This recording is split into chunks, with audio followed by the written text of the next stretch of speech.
When we refer to markets, the first thing that may come to mind is the market for goods and services, where there is a demand and supply for a certain commodity. The loanable funds model is really a variation of this model, the market model, where instead of a good or a service, what is being bought and sold is money that has been saved. So when we refer to loanable funds, this is simply the money that is being lent out to other people, and money that is being demanded by those who want to take out loans. To put it simply, savers will supply the funds and borrowers will demand the funds.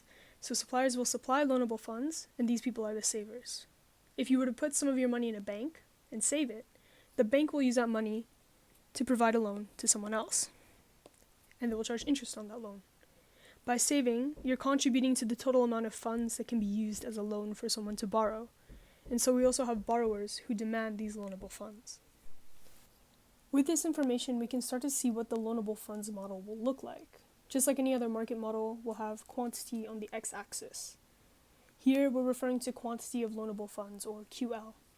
On the y-axis, we would normally put price, but since we're talking about loanable funds, the price is equivalent to the interest rate on the loan. And since we want to account for the real price, we'll want to measure for the real interest rate. Let's consider the supply curve.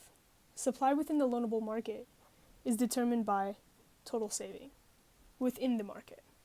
This is equal to the savings of households, the government, and the savings the inflow of foreign loanable funds, or foreign savings. Savings from households are equal to the funds households choose to save after spending and making tax payments. Government savings are the difference between tax revenue and government spending, and foreign savings are equal to negative net exports. This is because if foreign imports are greater than domestic imports, the flow of funds from abroad can be considered the negative of net exports. So the supply curve is going to be upward sloping. And this is simply because if interest rates are low, then there's no incentive for suppliers to save. So the supply curve will rise only if there's an increase in the real interest rate. The demand curve represents the willingness of firms to borrow money for investment projects. Firms will only take out a loan if the real return of their project is greater than the real interest rate. So, in other words, the lower the real interest rate, the more likely they are going to be to borrow money. So hopefully you get a sense of the slope.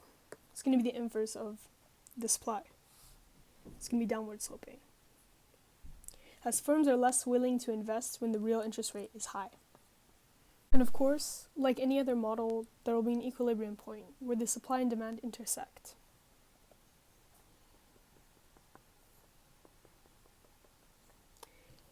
In the loanable funds model, this means that the total saving is equal to total investment in the market.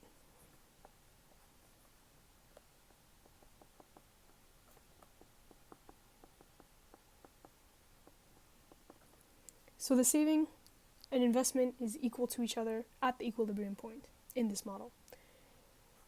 We can also see that the equilibrium determines a real interest rate and the quantity of loanable funds. Let's consider what might happen if firms expect high returns from investment. This would mean the demand on loanable funds would increase, and the curve would shift to the right. In order to convince suppliers to save their money rather than invest, there must be a higher interest rate.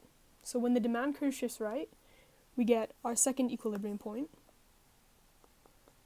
And as you can see, both the real interest rate and the quantity the quantity of loanable funds will increase as well.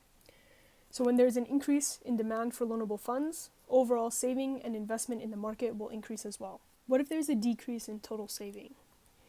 In this case, the supply of loanable funds will decrease and the curve will shift to the left. As you can see, we have a new equilibrium point here.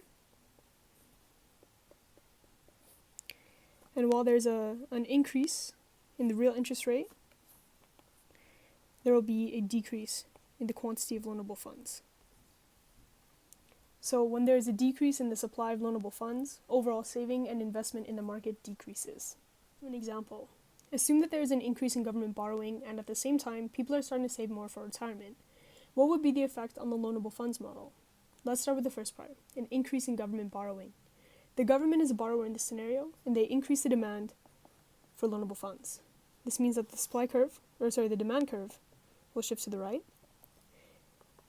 and this will lead to an increase in both the real interest rate and the quantity of loanable funds. At the same time, people are saving more, which will lead to an increase in the total saving within the market. This will also lead to a shift to the right for the supply curve here. So we have our new equilibrium point here, which will increase the quantity of loanable funds, but decrease the real interest rate.